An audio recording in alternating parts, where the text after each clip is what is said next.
아무리 어려운 시국을 맞이한다 하더라도 정말 저희가 이렇게 정신없이 지내다 보니 벌써 4월이 중순이 지나가면서 오늘 또 봄비가 많이 내리고 있네요. 네. 또 비가 오는 관계로 오시기로 했던 분들이 조금 더 못 오신 분들도 계십니다. 아무리 시국과 전국에 요동친다 하더라도 한반도 통일을 위한 저희의 염원은 쉬지 않고 달려와서 오늘 제242차를 맞이하게 되었습니다. 여러 가지 공사 다망하실 텐데도 불구하고 본 워크숍에 참석해 주신 우리 애국 지도자님들께 진심으로 감사를 드립니다. 이 시간 진행을 맡은 통일을 실천하는 사람들 서울본부 상임공동대표 겸 사무처장을 맡고 있는 인사를 서로 나누시면서 큰 박수로 다시 한번 박수로서 세미나 시작하도록 하겠습니다. 통일은 해도 되고 안 해도 되는 일이 아니라는 건 모두가 잘 알고 계시리라 믿습니다. 우리 당대에 기필코 이루고 가야 할 숙명적 과제가 바로 한반도 통일이기 때문에 저희 통일천사는 전 국민이 이 사실을 다 알 때까지 코리안 드림 교육을 계속해 나가려고 하고 있습니다. 대한민국 어디 가서도 들어볼 수 없는 귀한 통일의 그 해법과 또 그 비전을 속 시원하게 들려드리는 이번 강의인 만큼 정말 귀한 시간이어서 여기까지 오셨으니까 다소 좀 오후 시간이라 피곤하고 좀 노곤하시더라도 대한민국에 운명이 걸린 강의인 만큼 집중하여 들어주시기를 부탁 말씀드리겠습니다. 그럼 지금부터 본 행사를 시작하도록 하겠습니다. 먼저 국민노래가 있겠습니다. 가치를 구현한 새로운 통일 국가를 건설하는 것, 바로 이것이 코리안 드림입니다. 비전을 국내외 시민들에게 널리 전하기 위해 우리는 실천대회 국제포럼을 개최한 오피니언 리더 워크숍을 통해 사회 전반의 대미를 국리적 운영한 국민들의 코리안 드림의 비전을 알리 함께 실천할 수 있는 기반을 만들어가고 있습니다. 시민주도의 통일운동, 광범위한 대중참여는 시민주도 통일운동의 핵심 공력입니다. 우리는 중심으로 전개한 시민들이 통일운동에 직접 참여할 수 있는 기반을 마련하고 있습니다. 특히 청년들은 통일운동의 중심에서 활약하고 있습니다. 코리안 드림 크루는 대학가를 중심으로 모의 유엔 코리안 드림 1000만 캠페인을 정리하는 연대체와 협력하며 통일운동의 네트워크를 확장하고 있습니다. 이러한 연대는 통일을 향한 실질적 추진력을 만들어가고 있습니다. 북한 이탈 통일운동의 또 하나 북탈 주민은 통일운동의 중요한 공헌이 가져올 미래의 가능성을 알리는 데 큰 역할을 하고 있습니다. 이들의 활동은 남북이 하나 되는 길을 위해서 중요한 동력이 되고 있습니다. 국제사회 공감대 형성, 한반도의 통일은 대한민국만의 문제가 아닙니다. 동북 평화에 직결된 중요한 과제입니다. 우리는 원코리아 국제포럼을 통해 각국의 정책 이반자, 해외 주요 신고와 통일 논의를 확산하며 국제 공감대 형성하고 있습니다. 또한 세계 주요 도시에서 열리는 포럼을 통해 국제사회가 한반도 통일의 필요성을 인식하고 협력과 연대를 강화하고 있습니다. 이제 한반도 통일은 단순한 지역적 이슈를 넘어 세계 평화로 가는 핵심 열쇠입니다. 국제사회의 지지와 연대가 통일을 현실로 만드는 힘이 될 것입니다. 통일문화운동, 문화의 힘으로 통일을 견인한다. 김영석 작곡가, 지미재배를 위한 드림 통일문화 프로젝트는 한반도 통일의 메시지를 전 세계에 전달했습니다. 우리는 세계 곳곳에서 원테이크 콘서트를 열어 수많은 시민과 아티스트들이 하나되어 통일을 노래하고 희망을 나누었습니다. 이러한 문화운동은 통일을 정치적 논쟁이 아닌 모두게 할 수 있는 보편적 가치로 만들어가고 있습니다. 2020 코리안 드림 1000만 캠페인. 통일을 실천하는 사람들은 3.1운동의 정신을 이어받아 전세계 1000만 명이 참여하는 2025 코리안 드림 1000만 캠페인을 전개하고 있습니다. 2023년 여인 24년 민진당 DMZ에서 이 5년에는 1000만 시민이 함께하는 대규모 캠페인으로 도약을 준비하고 있습니다. 이 캠페인은 한반도 통일 비전을 공유하며 국제사회의 지지를 모으는 강력한 플랫폼이 되고 있습니다. 2025년 광복 80주년을 맞이한 지금 한반도 통일은 더 이상 먼 미래가 아닌 현실이 되어가고 있습니다. 우리는 세계 시민과 함께 평화로운 한반도를 만들어가고 있습니다. 코리안 드림은 반드시 이루어야 할 우리의 공동 목표입니다. 여러가 한반도의 역사를 바꾸고 세계 평화를 앞당기는 힘이 됩니다. 통일을 실천하는 사람들. 네, 잘 들었으니까 되겠습니다. 오늘 강의해 주실 주제는 한반도 통일의 역사적 기회와 코리안 드림이라는 주제로 서인택 의장님께서 해주시겠습니다. 간단한 양력을 좀 말씀드리면 서인택 의장님의 양력은 2014년부터 통일천사 전략기획과 실행을 총괄해 나오셨습니다. 때를 만난 사상은 군대보다 강하다는 빅토르 위고의 말처럼 새로운 통일의 때 문현진 박사님이 주창하신 평화통일의 비전, 코리안 드림을 미국 유엔 총회의장과 한국, 미국, 일본 국회를 포함하여 영국, 독일까지 가셔서 수십만 명의 국내외 해외 지도자들에게 코리안 드림을 전파해 왔습니다. 이런 공로로 2014년 12월에 통일부 장관상을 수상하시고 2018년 민간통일 유공자로 대통령 표창을 수상하셨습니다. 현재는 강복 80주년을 맞이하는 2025년까지 평화통일의 실질적 전환점이 될 코리안 드림 3만 대장정을 진두지휘하는 조직위원장으로서 앞장서 수고하고 계십니다. 통일을 실천한 사람들 공동상임의장으로 수고하고 계시는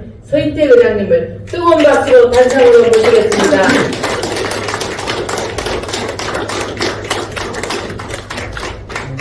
여러분 안녕하세요. 반갑습니다.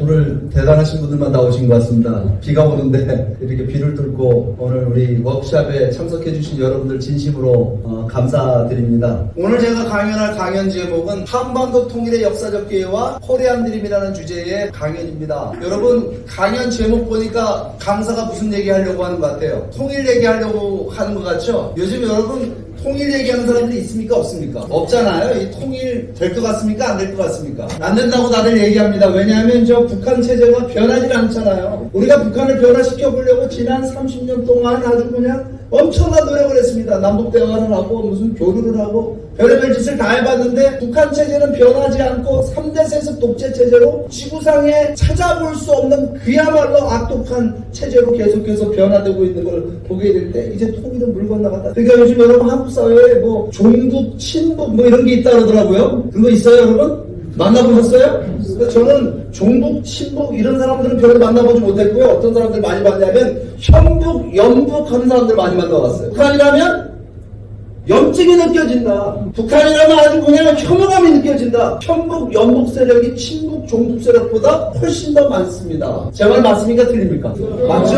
여러분 김정은이가 누굽니까? 동생, 여동생 시켜갖고 개성공단에 있던 연락사무소, 우리 남한에서, 우리 대한민국에서 그 100몇십억인가 들여갖고, 저 증거 있잖아요. 곧 수리한 거. 그걸 갖다가 그냥 폭파시키는 장면 보니까 정내미가 완전히 뚝 떨어져가지고, 이제 통일, 그런 얘기 하지 맙시다. 이런 얘기들을 많이 합니다. 여러분, 남북 관계가 요즘처럼 이렇게 막혀있는 때가 과거에 있었습니까? 없었습니까? 대화도 없고, 교류도 없고, 갈 수도 없는 땅이 되어버렸습니다, 저 북한은. 그러다 보니까 우리 모두가 다 이 통일을 포기하고 통일을 생각 안 하고 있게 되는데 여러분 어둠이 짙어지면 뭐가 왔다고 얘기하죠?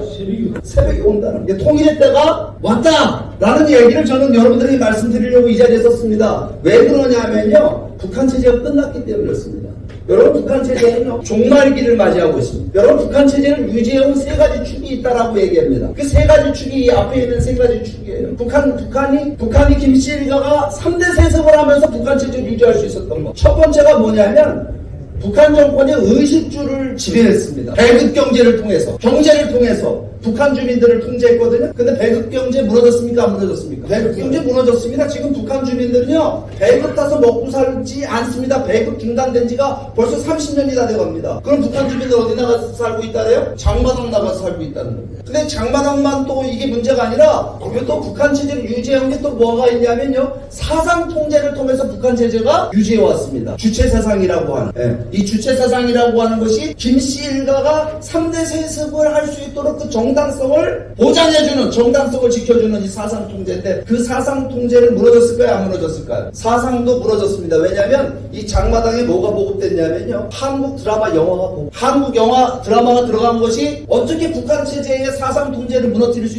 있느냐? 그건 왜 그러냐면 북한이요. 사상 통제 유지할 수 있었던 거는 북한이 외부 정보가 들어오는 걸 차단할 수 있었기 때문에 북한이 사상 통제 가능했던 겁니다. 그런데 한국 드라마 영화가 북한 안에 들어오고 간다는 건 뭘 의미하죠? 이거는 외부 정보가 들어오는 거예요. 외부 정보가 들어오니까 이제는 북한 주민들이 비교할 수 있는 능력이 생겨났다라고 하는 겁니다. 그러다 보니까 여러분 사상 통제도 무너지고 있다라고 하는 겁니다. 그러니까 여러분 나머지 지금 북한 체제를 유지할 수 있는 한 가지 축 남아있는 게 한 가지가 있습니다. 뭘까요? 공포정치입니다. 공포정치. 이 공포정치라고 하는 건 공개 처형하고 뭐 잘못하고 북한 정권에 밑보인 사람 있으면 강제 노동 수용소에다 갖다 가두고 그냥 겁을 줘갖고 북한 주민들을 통제하는 겁니다. 그런데 여러분 인류 역사 이래 공포정치 하나하고 권력을 영원히 유지한 사례가 있을까요? 없을까요? 공포정치가 강하면 강할수록 뭐가 또 따르게 돼 있죠? 주민들의 반발이 따를 수밖에 없다라고 하는 겁니다. 그런데 요즘 가만히 들여다보면 북한이 어느 쪽에 공포정치를 강화하고 있는가 이거를 들여다보면요 여러분 요즘에 뭘 하고 있냐면 남한 드라마 영화를 보는 거 이거를 통제하는 쪽에 공포정치를 강화하고 있습니다. 한국 드라마 영화라고 하는 것이 여러분 재밌어요? 재미없어요? 드라마 재미있습니까? 재미없습니까? 혹시 요즘에 폭삭 수가수다라는 영화 드라마 보신 분 계세요? 못 보셨어요? 그 드라마 아주 재밌어요. 네. 폭삭 수가수다가 제주도 말이에요. 정말 수고 많으셨습니다는 뜻이랍니다 이게. 근데 보게 되면 우리나라 드라마는 첫 번째 편 보기 시작하면 어떻게 해야 돼요? 마지막 최종회까지 봐야 돼요. 이게 드라마가 너무 재밌는 겁니다. 북한 주민들이. 그러니까 이 북한 주민들이 한국 드라마에 빠져 살다 보니까 나만아 되는 건 나만아. 그러니까 이거를 북한 주민들이 시청하다 보면 북한 주민들의 생각이 다 바뀌고 이 북한 주민들의 사상이 바뀔 것 같으니까 북한 정권에서 김정은이가 뭘 발표했냐면 반동문화사상 배격법이라고 하는 걸 발표했습니다. 반동문화사상 배격법. 이거 뭐냐면 한국 드라마나 영화를 보다가 걸리게 되면 무기노동 교화형을 때리겠다는 거. 무기노동 교화형. 어마어마한 얘기죠 이거. 여러분 한국 드라마 영화 보다가 북한에 잡히면 큰일 납니다. 그런데 이거 잘 통제가 안 되나 봐요. 그래갖고 3년 지나가고 또 뭘 발표했냐면 평양문화보호법이라는 걸 또 발표했어요. 평양문화보호법이라는 건 뭐냐면 한국 드라마 영화를 보다 보니까 북한 젊은이들이 뭘 따라하냐면 남한 말을 따라하는 거야. 남한 말.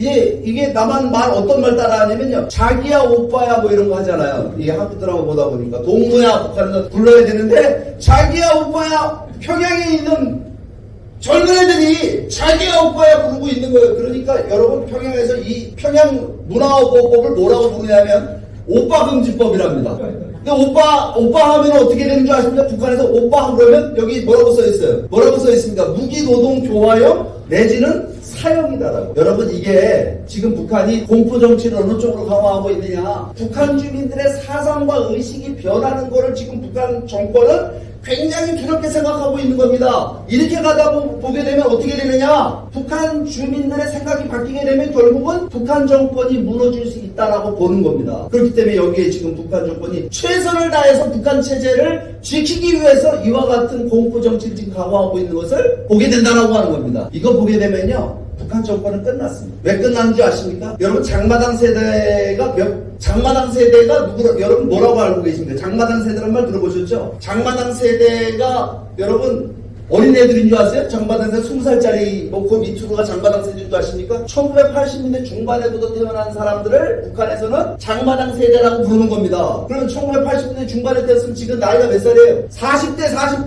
40대라고 하는 건 뭘 의미하느냐면 북한에서 40대 이하가 다 장마당 세대라는 의미는 뭐냐면 북한이라는 나라는 여러분 80, 90, 100세 인생 사는 데니까 거기가 여기는 60대 환갑 넘기면 아주 잘하는 겁니다. 북한은. 그러니까 40대까지가 여러분 장마당 세대라고 하는 건 앞으로 50대도 장마당 세대가 되는 거잖아요. 몇 년 지나면. 그러니까 여러분 북한의 주류 사회가 지금 장마당 세대로 바뀌어 있고 북한 정권이 하는 얘기를 믿지 않는 세대로 바뀌어 있다는 사실을 오늘 우리들이 알게 됩니다. 그러니까 있잖아요. 이거는 지금 북한 정권이 이제 끝났다. 그래서 보게 되면요. 이 지금 북한 안에 보게 되면 북한 정권이 이게 끝났다라는 사실을 오늘 우리가 알만한 일들이 지금 벌어지고 있는 겁니다. 그 중에 대표적인 게 뭐냐면 작년에 김정은이가 뭘 발표했냐면 통일 민족 개념을 포기한다라고 발표했어요. 이거를 우리나라 학자들이 이름을 뭐라고 붙였냐면 김정은의 적대적 두 개 국가론 이렇게 이름 붙였습니다. 적대적 국가. 그게 무슨 얘기냐면 남북한은 더 이상 같은 민족이 아니기 때문에 이제 통일할 필요가 없다라고 하는 것이 김정은의 적대적 두 개 국가론입니다. 민족 통일이라는 개념을 그래서 포기한다. 여러분 이거는 북한 사회에서 아무리 김정은이라고 하더라도 할 수 있는 말일까요 아닐까요? 할 수 없는 말을 김정은이가 한 겁니다. 여러분 북한이라는 나라는 엄밀하게 보게 되면 이건 김일성을 신으로 믿는 김일성 종교의 나라입니다. 근데 모든 종교에는 교리가 있어요 없어요? 핵심 교리가 있죠. 핵심 교리 종교에는 여러분 북한의 김일성교의 핵심 교리가 뭔지 아십니까? 하나가 민족이고 하나가 통일입니다. 이 민족 통일이라고 하는 이 교리를 중심으로 북한 체제를 이제까지 유지해 나온 거예요. 그럼 여러분 김정은이는 권력을 누구로부터 이어받았어요? 자기 아버지 할아버지로부터 상속받은 권력이지 않습니까? 김정일, 김일성으로부터 상속받은 권력이기 때문에 김정은이는 뭘 지켜야 되냐면 그 김일성 교회 교리를 지켜야만 교주 노릇을 할 수 있는 겁니다. 북한에서. 그런데 지금 뭘 부정했어요? 자기 할아버지 아버지가 상속해준 이 민족 통일이라는 개념을 포기한다라고 선언한 건 뭘 지금 상징하는 겁니까? 김정은의 권력의 정당성을 스스로가 부정하는 일을 김정은이가 해버렸다는 말입니다. 이거는 여러분 북한 사회에 충격을 줬을까요? 안 줬을까요? 우리가 북한 가보진 못하잖아요. 그죠? 짐작은 할 수 있는 거 아닙니까? 그렇지만 이거 여러분 짐작이 됩니까? 안 됩니까? 북한 체제에 엄청난 혼란이 벌어지는 일을 김정은이가 했다는 사실입니다. 그런데 여러분 또 한 가지 지금 북한 체제가 종말기에 왔다라고 하는 사건이 드러난 게 작년에 또 한 건이 터졌습니다. 작년 가을쯤에 뭐냐면 김정은이가 러시아 우크라이나 전쟁에 북한군을 12,000명이나 파병을 했어요. 12,000명. 이게 적은 숫자예요? 많은 숫자예요? 이거 굉장히 많은 숫자입니다. 누군가의 아들, 누군가의 자식들을 12,000명을 지금 저 러시아 쿠르스크라고 하는 아주 정말 이 전쟁터에 참혹한 전쟁터에 보낸 겁니다. 네, 그러면 여러분 보세요. 이거 판송에 하고 보냈어요? 안 보냈어요? 판송식 안 하고 부모들한테 알리지도 않고 어디 보낸다는 얘기도 안 하고 12,000명이 갔다 이 말입니다. 이건 여러분 북한 주민들의 반발을 불러올까요? 안 불러올까요? 북한 주민들은 자기 자식들이 귀하지 않을까요? 북한 부모들도 우리 남한에 있는 부모들하고 똑같은 겁니다. 자식이 죽어 돌아오면 여러분 눈이 뒤집어지지 않을 부모가 있을 것 같습니까? 있을 것 같아요? 없을 것 같아요? 북한의 부모들도 자기 자식이 죽어 돌아오면요 이게 눈이 뒤집히는 겁니다. 그와 같은 일을 지금 북한의 김정은이가 하게 된 건 왜 그랬을까요? 북한이 경제적으로 너무나 어렵기 때문에 살 길이 없어져 버렸어요. 그러다 보니까 여러분 여기 러시아 전쟁터에 사지에 북한 군인들을 보낼 수밖에 없는 저 상황이라고 하는 건 뭐냐면요. 이제 절벽 위에, 낭떠러진 절벽 위에 북한 조건이 서 있다는 것을 의미하는 겁니다. 여러분 이게요, 지금 보게 되면 중국이 북한에 대해서 등을 돌리기 시작했습니다. 북한하고 중국과의 관계가 좋습니까? 나쁩니까? 지금 굉장히 나빠요. 중국이 북한을 도와주지 않아요, 경제적으로. 그러다 보니까 어쩔 수 없이 러시아에다가 국제사회에 눈치 보가면서 지금 러시아에다가 무기 팔고 지금 군인들까지 보내갖고 지금 여러분이 모험을 강행하고 있는 거예요. 그럼 여러분 보세요. 지금 국제정세는 어떻게 돌아가고 있습니까? 여러분 미중 패권전쟁이라는 게 시작이 됐죠? 그 2016년 규경부터입니다. 트럼프가 대통령 첫 번째 됐을 때부터 미중 패권전쟁이라는 게 시작이 됐는데 그동안 약 15년 동안 미중 패권전쟁이 지속이 됐어요. 근데 요번에 여러분 트럼프가 재선됐죠? 2025년에 다시 대통령이 돼서 돌아왔잖아요. 이 돌아온 트럼프는 아주 독해져서 들어왔다고 얘기해. 독해져서 트럼프가 들어왔다. 돌아와갖고 지금 뭐 하려고 하고 있어요? 중국을 완전히 주저앉히겠다라고 지금 나서고 있습니다. 여러분 트럼프란 인물이요. 미국 역대 대통령들 이 트럼프가 제일 존경하는 대통령 누군지 아십니까? 레이건 대통령입니다. 이름도 비슷해요. 그죠? 로널드 레이건, 도널드 트럼프입니다. 근데 이 트럼프 대통령 집무실에 뉴스에 나왔습니다. 레이건 대통령의 큰 초상화를 걸어놨어요. 근데 얼마나 이 레이건 대통령을 존경하냐면요. 자기가 제일 존경하는 대통령이 레이건 대통령이라고 트럼프가 얘기했습니다. 근데 여러분 아시다시피 트럼프의 정치적 슬로건이 뭡니까? 선거 캠페인의 슬로건. 마가 들어보셨어요? Make America Great Again. 미국을 다시 위대하게. 이게 누구의 정치 슬로건을 따라한 줄 아십니까? 이게 레이건 대통령의 정치 슬로건입니다. 레이건 대통령은요, Let's make America great again! 마가의 원조입니다. 이걸 들고 나왔어요. 그리고서 또 뭘 얘기했냐면, 그걸 따라한 겁니다, 트럼프가. 선거 캠페인만 따라하는 것이 아니라, 레이건이 썼던 대외 정책 전략도 그대로 따라합니다. 뭘 따라하고 있냐면요, 레이건은요, 소련을 악의 제국이라고 얘기했습니다. 또 이븐 엠파이어, 아마 기억나실 겁니다. 악의 제국이다 이거예요. 그러니까 소련과는 우리가 친하게 지내야 되는 것이 아니라 이런 소련은 악의 제국이기 때문에 우리가 무너뜨려야 된다. 그래갖고 결국은 냉전을 종식시킵니다. 냉전을 종식시키는 과정 속에 동서독 통일이라고 하는 사건이 벌어집니다. 1989년도에. 맞습니까? 89년도 베를린 장벽이 끊어집니다. 그러니까 여러분 그걸 보고 레이건은 트럼프 대통령은 지금 어느 나라를 악의 제국이라고 얘기하고 있습니까? 중국을 모든 악의 근원이다 이렇게 얘기하고 있는 겁니다. 그래서 지금 자기 이번에 두 번째 시작된 임기 4년 동안에 중국을 주저앉히겠다라고 나서갖고 지금 관세 몇 프로 때렸어요? 245%? 얼마요? 225%? 어마어마하죠. 여러분 보세요. 이거는 북한한테 유리한 국면입니까? 불리한 국면입니까?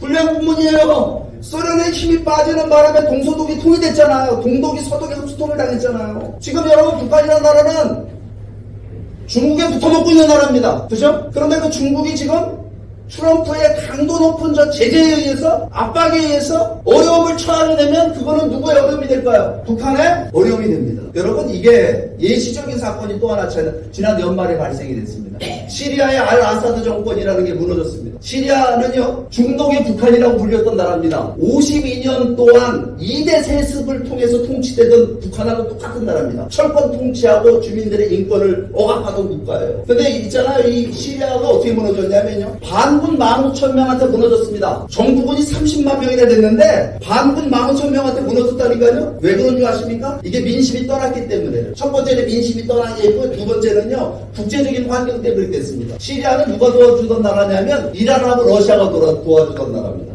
근데 러시아는 우크라이나 전쟁 때문에 시리아를 도와줄 수 있는 여력이 안 되는 겁니다. 그 다음에 이란은요 하마스, 헤즈볼라, 그죠? 이스라엘한테 박살났단 말이에요. 그 이란입니다, 이란. 이 하마스, 헤즈볼라가 이란의 지원을 받던 여러분 군사 조직들입니다. 이게 박살나다 보니까 시리아를 도와줄 수가 없는 거예요. 금방도 말씀드렸지 시리아의 민심이 완전히 돌아서 갖고 30만 대군을 갖고 있던 정부군이 15,000명 여러분 반군 앞에 그냥 무릎 꿇고 백기양복을 해버린 사건이 시리아에서 벌어진 거예요. 여러분 이게 북한에서 벌어질 수 있는 일이 될 수 있지 않을까요? 그렇게 얘기하니까 누가 그래? 그 다른 게 있대요. 다른 게 뭐가 있냐? 북한에는 반군이 없지 않습니까? 이런 얘기예요. 북한에 반군이 없어요, 여러분? 북한에 반군이 없습니까? 다 여러분들이 눈만 못 보고 대한민국이 북한의 반군입니다. 맞아요, 틀려요? 대한민국이 북한의 반군이잖아요, 우리가.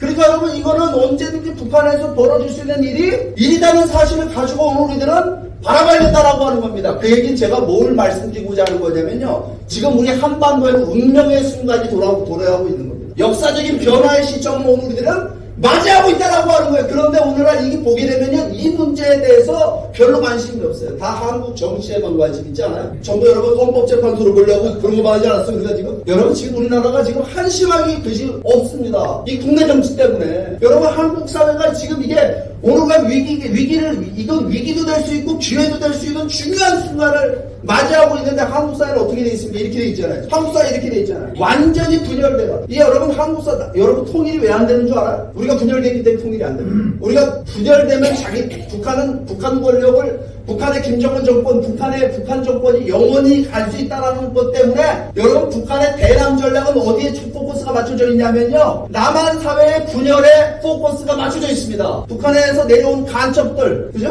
뭐 하고 있을 것 같습니까? 다 한국 사회를 분열시키는데 초점을 맞추고 작업을 하는데 한국 사회는 북한의 간첩들이 와서 분열시킨 게 아니라 우리 스스로를 분열시키는 길을 가고 있지 않습니까? 제 말이 맞습니까? 틀립니까?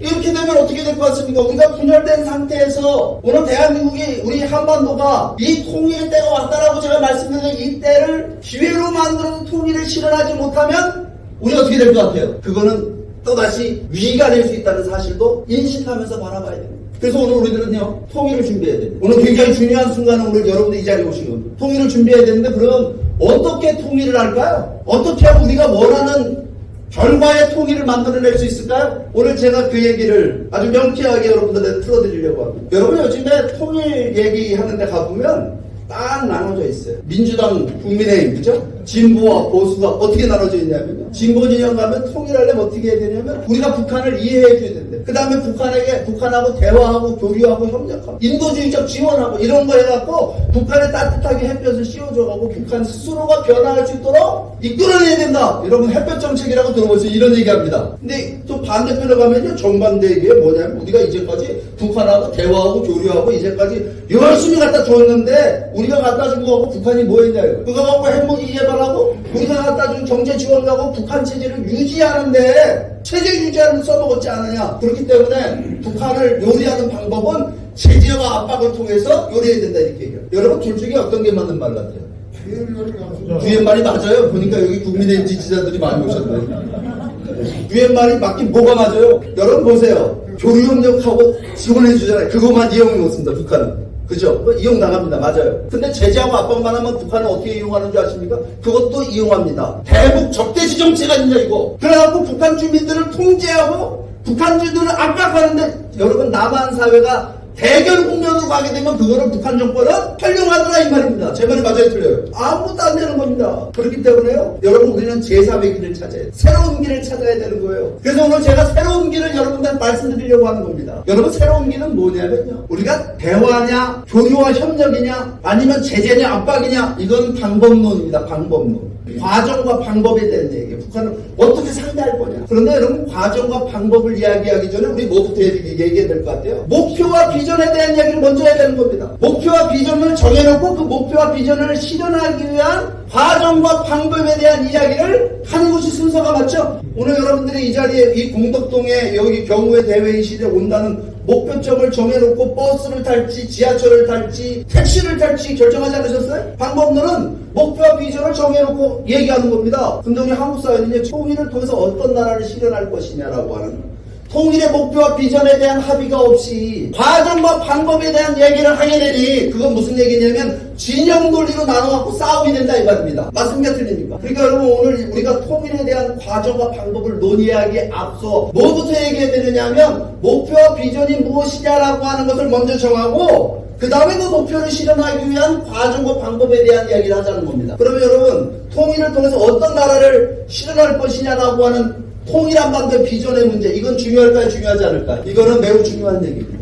이 역사적 선례가 있습니다. 여러분 통일을 통해서 가장 대박을 친 나라가 어느 나라일까요? 어느 나라가 가장 성공한 나라일까요? 네, 맞습니다. 미국이란 나라가 존재합니다. 독일 처음 강의 들으신 분 독일을 많이 생각하는데 여러분 미국이란 나라가 원래 하나의 나라였습니까? 아니죠. 미국이 여러분 우리는 아름다운 미자를 써서 미국이라고 불러주는데 미국의 본명은 뭐예요? 영어로 어떻게 됩니까? USA 그러죠? United States of America 그럽니다. 앞에 U는 무슨 뜻입니까? United 무슨 뜻이에요? 그게 통일됐다는 뜻입니다. 여러분 미국은 미국 민족이 있어요? 없어요? 미국 가면 여러분 미국 민족이 있습니까? 없습니까? 미국은 무슨 미국 민족이 어디 있습니까? 5세 민족이 모여갖고 전 세계 이민자들이 모여갖고 만든 나라다 보니까 피부색도 다르고 언어도 다르고 종교도 다르고 국적도 다르고 모든 것이 다 다른 사람들이 모여갖고 하나의 나라를 이뤘을 뿐만 아니라 세계 초강대국을 만들었어요. 그럼 뭘 갖고 통일한 걸까요? 미국 사람들. 민족도 다르고 언어도 다르고 역사도 다른데 여러분 미국 사람들은요 비전을 중심으로 통일했습니다. 그 비전은 언제 만들어지냐면요 미국은 원래 어느 나라 식민지였습니까? 영국의 식민지였죠. 영국에서부터 독립을 하려고 보니까 영국이 찬성했어요? 반대했어요? 미국의 독립을 반대하고 일어난 전쟁이 바로 독립전쟁입니다. 미국 사람들이 독립을 통해서 영국부터 독립을 쟁취하게 되는데 당시에 이걸 갖다 말입니다. 당시에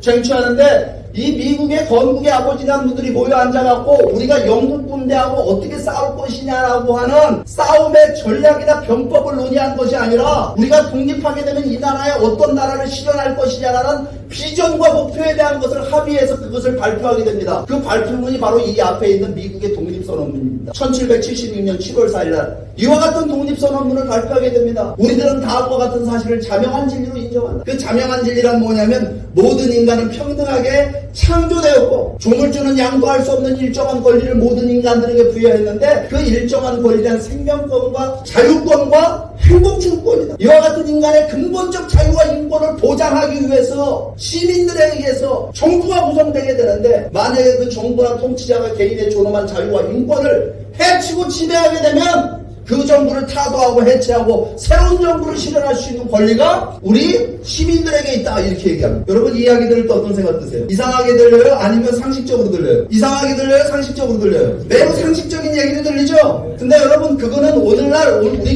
우리 대한민국 사람들이지 않습니까? 자유민주주의를 누리고 살고 있는 오늘 우리 대한민국 국민들에게는 이게 너무나 자연스러운 얘기예요. 왜? 자유민주주의의 근본 가치를 설명하고 있기 때문에 이 지금 미국의 독립선언입니다. 그런데 여러분 1776년에 미국의 건국의 아버지들이 이 독립선언문 발표했을 때 모든 인간은 평등하게 창조되었다는 말이 이게 상식적인 얘기였을까요? 그때 당시에도? 아니죠. 왜? 미국이라는 나라는 영국의 식민지였습니다. 영국의 정치체제를 이어받고 있었다라고 하는 거예요. 그럼 영국에는 뭐가 있어요? 왕이 있죠? 왕 밑에는 귀족이 있고 귀족 밑에 평민이 있고 평민 밑에 뭐가 있어요? 쌍놈이 있는 거죠. 천민이 있는 거죠. 그러니까 무슨 얘기냐면 모든 인간은 평등하게 창조된 것이 아니라 영국 사회는 어떤 사회냐면 군주제 국가고 신분제, 봉건제 국가였다라고 하는 겁니다. 군주제 국가이면서 봉건제, 신분제 사회에서 모든 인간은 평등하게 창조됐다는 말을 하게 되면 어떤 일이 발생될 것 같습니까? 어떤 일이 일어날 것 같아요? 여러분 이게요. 영국만 그랬을까요? 유럽에 있는 모든 나라들이 다 그랬죠. 우리나라는요. 1776년이면 우리나라 무슨 시대예요? 고려시대입니까? 조선시대입니까? 조선시대죠. 이 조선시대에 우리나라 통치했던 왕이 누군 줄 아십니까? 1776년은 정조임금 즉위년입니다. 우리나라 정조임금이 즉위했어요. 이해. 그 정조임금 앞에 가고 전하 모든 인간은 평등하게 창조되었습니다. 이런 얘기했으면 어떻게 됐을 것 같아요? 여러분들 어떻게 됐을 것 같아요?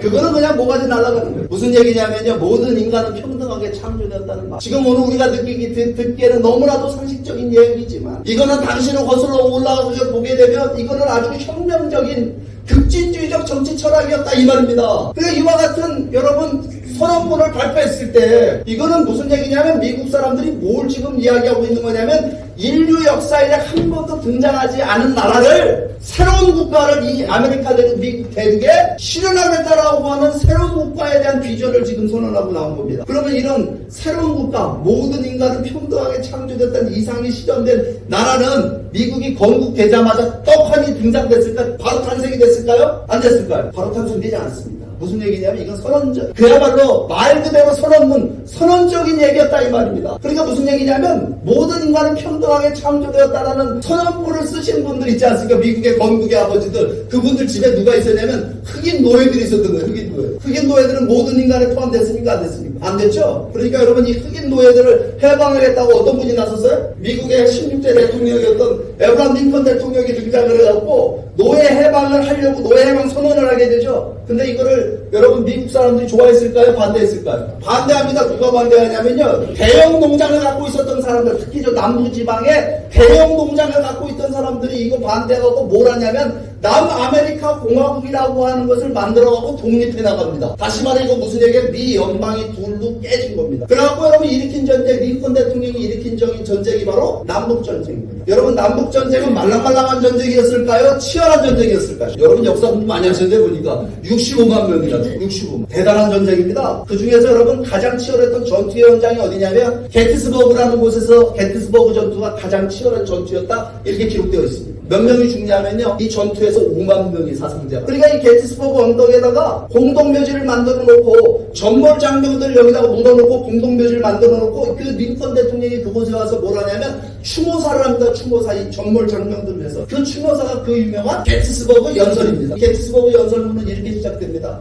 87회전에 우리 선조들은 자유 속에 잉태된다라 모든 인간은 평등하게 창조됐다는 신념에 받쳐진 새로운 나라를 대륙에 나갔습니다. 그런데 오늘 우리는 이 신념을 지키느냐 지키지 못하느냐는 내전을 치르고 있습니다. 그런데 오늘 이 신념을 지키기 위해서 목숨 바친 이 장병들을, 이 전돌 장병들을 위해서 우리가 이 무덤을 만들고 봉헌하기 이 자리에 모였는데 살아있는 우리들의 힘은 너무나도 명확해서 이 땅을 봉헌하거나 신성하게 할 수 있는 능력도 자격도 없다 이 말입니다. 그러면 살아남은 우리들이 해야 될 일은 뭐냐? 신의 가호 아래 새로운 자유를 탄생시키며 국민을 위한 국민의 정부가 영원히 지구상에서 사라지지 않게 하는 것이 살아남은 우리들의 책무다! 이렇게 선언합니다. 박수 한번 안 쳐요?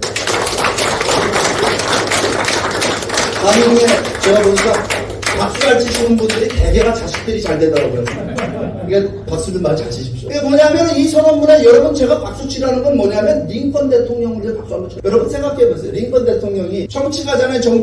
정치인들이 주로 협작분들이 많아요. 근데 여러분 이 링컨 대통령이 흑인 노예를 선언하는 일은, 노예 해방을 선언하는 일은 정치적인 리스크, 요즘 말은 정치적인 리스크가 있는 일입니까? 없는 일입니까? 엄청난 거죠. 왜? 미 연방이 둘로 쪼개졌다니까요. 이건 엄청난 모험을 강행한 거예요. 근데 만약에 링컨 대통령이 흑인 노예를 해방하지 않았으면 오늘의 미국은 있을까요? 없을까요? 오늘의 미국 존재할까요? 근데 여러분 남부지방이 독립해 나갔어. 그게 북부지방만 링컨한테 남았어. 여러분 북부만 해도 영토가 엄청나게 넓습니다. 미 대륙이 얼마나 넓어요. 그래서 난 여기에 만족하겠다. 남북전쟁이라는 피 흘리는 전쟁하지 말자. 그냥 니들 남부지방은 흑인 노예제도 지키고 살거나 말거나 니들이 알아서 해. 그 남북전쟁을 하지 않고 미 연방은 그랬다고 한다면 둘로 쪼개졌을 거예요. 남북. 그렇다고 한다면 오늘의 미국은 존재할까요? 존재하지 않을까요? 존재하지 않습니다. 여러분 링컨 대통령의 이 게티스버그 연설, 링컨 대통령의 게티스버그 연설에 담겨져 있는 정신, 이거 너무나 위대한 겁니다. 왜냐하면요 이게 미국을 살렸을 뿐만 아니라 세계를 살린 겁니다. 여러분 오늘의 미국이 없다고 말씀드렸죠. 이게 없었다라고 한다면 오늘의 미국이 없으면 오늘의 자유세계가 있습니까? 없습니까? 오늘의 대한민국은요? 오늘의 대한민국이 있어요? 없어요? 오늘의 대한민국이 있을 수가 없는 거죠. 그러니까 제가 링컨 대통령한테 박수 쳐줘야 된다는 얘기는 박수 받아야 맞죠? 그죠? 그러면 김대중 대통령이 여러 번 이 남북전쟁에서 승리를 거뒀어요. 그럼에도 불구하고 미국이 어떤 길을 가냐면요. 흑인들을 차별하는 법과 제도가 그대로 있는 겁니다. 언제까지 그대로 있냐면요. 이 남북전쟁이 끝나고 100년이 지나도록 어떤 법들이 존재하는 줄 아십니까? 흑인 아이들 가는 학교 따로, 그죠? 백인 가는 학교 따로, 흑인 가는 식당 따로, 백인 가는 식당 따로, 흑인 가는 화장실 따로, 백인 가는 화장실 따로, 버스를 타면 흑인들은 뒷자리에 앉고 백인들은 앞자리에 앉고. 미국이 언제까지 이러고 사냐면요 1960년대까지 이러고 삽니다. 그래갖고 여러분 미국에서 흑인들의 민권을 보장하라, 흑인들을 차별하지 말라 라고 하는 흑인 민권운동이 벌어지게 되는데 그 민권운동을 주도했던 사람이 누구냐면 이 앞에 있는 마틴 루터 킹 목사라는 분이 이 운동을 주도한. 이 마틴 루터 킹 목사가 여러 가지 많은 일을 하는데 그 중에 하이라이트는 뭐냐면 1963년 링컨 기념관 앞에서 했던 연설, I have a dream이라고 하는 연설이, 이 연설이 미국인들의 여러분 영혼을 움직이고 이들의 양심을 움직입니다. 이 I have a dream이 이렇게 시작되죠. 나에게는 꿈이 있습니다. 언젠가는 이 나라가 일어나 모든 인간은 평등하게 창조됐다는 사실을 자명한 진리로 여기고 살 날이 올 것이라는 꿈이 나에게 있습니다라는 연설. 여러분 이 연설이 미국을 감동시킵니다. 그래서 미국 안에서 흑백을 차별하고 유색인종을 차별하는 모든 법과 제도가 사라지게 되는 계기를 만들었다 이 말입니다. 이분 위해서도 박수 한번 쳐야 됩니다.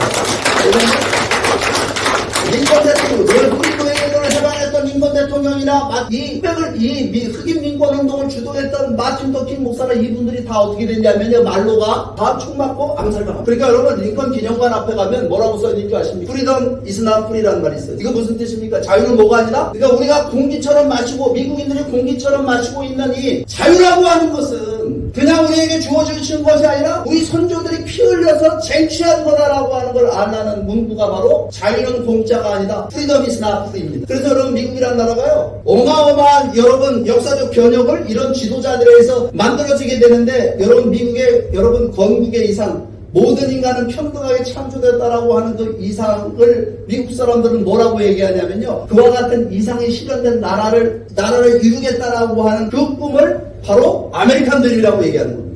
이 아메리칸 드림을 중심으로 해서 이 다양한 인종들이 모여갖고 사는 이 미국을 뭘로 만드냐면 인종의 용광로로 만든 겁니다. 미국은 우리가 그렇게 부르잖아요. 용광로다, 멜팅 팟이다 이렇게 부릅니다. 그럼 어떻게 해서 인종의 용광로가 될 수 있었느냐? 그거는 미국의 건국의 이상이 있었기 때문에, 모든 인간은 평등하게 창조되었다라는 그 이상이 있었기 때문에. 그러니까 여러분 미국이란 나라가 인종 문제가 있어요 없어요? 지금도 있어요 없어요? 지금도 있죠. 지금도 흑인 폭동 벌어지고 뭐 몇 년 전에도 난리가 났었잖아요. 근데 그럼에도 불구하고 흑인 대통령 나왔어요 안 나왔어요? 흑인 대통령도 나오고 흑인 국무장관도 나오고 부통령도 나오고 마이클 잭슨도 나오고 타이거 우즈도 나오고. 여러분 미국에 여러분 흑인이라 하더라도 대통령도 될 수 있는 나라가 됐다 이 말입니다. 이건 미국 역사의 대승리죠. 그죠? 그건 뭘 중심한 승리였냐면 우리로 따지면 분열할 것이 너무나도 많은 이유를 가진 나라가 미국이란 나라입니다. 그렇죠? 우리는 인종이 같고 우리는 민족이 단일 민족이고 언어도 역사도 같은 우리도 지금 이렇게 분열되어 있는데 그 모든 것이 다 다른 사람들이 모여갖고 하나의 나라를 만들었다. 이거는 아메리칸 드림이라고 하는 미국의 건국의 이상이 없었다라고 한다면 미국이란 나라 오늘날 존재할 수 없는 거예요. 그러니까 여러분 미국이 그래도 그 어려운 과정 속에 뭘 했어요? 인종의 용광로가 되어갖고 오늘 미국이 만들어졌는데 여러분 그뿐만이 아닙니다. 여러분 미국의 이 아메리칸 드림을 미국 사람들은 뭐라고 정의했냐면 이 밑에 보시면 One Nation Under God 이렇게 얘기했습니다. 하나님 아래 하나의 나라다. 하나님 아래 하나의 나라. 이거는 무슨 뜻일까요? 하나님 안에 하나의 나라. 이거는요, 여러분, 굉장히 심오한 철학을 담고 있습니다. 미국의 건국의 이상을 담고. 그 무슨 얘기냐면, 인간의 자유와 인권의 원천이 누구로부터 비롯되느냐? 이걸 지금 주장하고 있는 겁니다. 인간의 자유와 인권의 원천이 누구로부터 비롯되느냐? 이 원네이션 언더갓은 뭐냐면, 창조주로부터 비롯된다라고 하는 걸 지금 선언하고 있는 겁니다. 그런데 여러분, 미국이란 나라가 있기 전까지는 인간의 자유와 인권은 누구로부터 오는 거였어요? 인간의 가치와 신분은 누가 규정하는 겁니까? 너는 귀족, 너는 쌍놈, 천민, 이거 누가 규정했어요? 이거는 국가, 그죠? 정부, 힘센 놈, 권력 가진 놈들이 신분을 규정했잖아요. 인간의 가치와 인간의 권리를 규정했다 이 말입니다. 그 얘기 무슨냐면은 미국이란 나라가 존재하기 이전에 인간의 자유와 인권의 원천이라고 하는 것은 뭐냐면 세속적 권력기관이나 인간이 만든 세속적인 법과 제도에 의해서 규정되던 건데 미국이 지금 드디어 이제 선언한 겁니다. 뭘 선언하냐면 인간의 자유와 인권의 원천이 인간이 만든 제도와 인간이 만든 정부가 규정하는 것이 아니라 이거는 창조주 초월자 절대자로부터 오는 거기 때문에 국가 따위나 정부 따위가 인간의 존엄한 자유와 인권을 침해할 수 없다라고 하는 개념이 드디어 미국에서 탄생된 겁니다. 이건 여러분,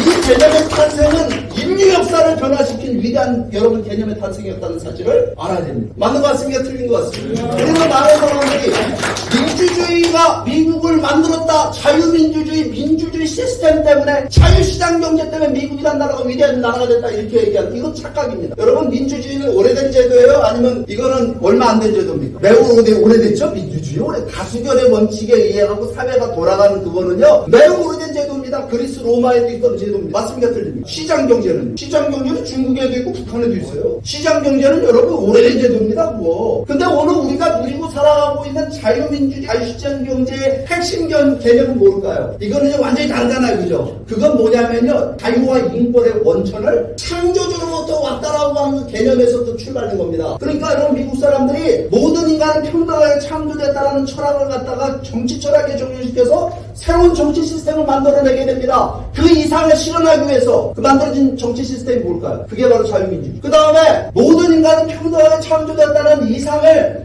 경제 철학에 적용시켜서 새로운 경제 시스템을 만들어냅니다. 그게 뭘까요? 자유시장 경제입니다. 그러니까 이 민주주의 시장 경제라고 하는 거는 이거는 수단이에요, 수단. 뭘 이루기 위한 수단이냐면 미국의 그 건국의 이상인 모든 인간은 평등하게 창조되었다. 인간의 자유와 인권의 원천은 창조주로부터 왔다. 이것을 실현하기 위한 수단으로서 민주주의 시장 경제가 존재하는 겁니다. 제 말이 맞습니까? 틀립니까? 이게 빠져버린 민주주의 작동될 것 같습니까? 안 될 것 같습니까? 작동될 수 있고. 그러니까 여러분 미국이란 나라가 이와 같은 이상을 실현하기 위해서 자유민주주의 자유시장 경제라고 하는 제도를 만들었고 미국이 번영하는 미국이 됐어요.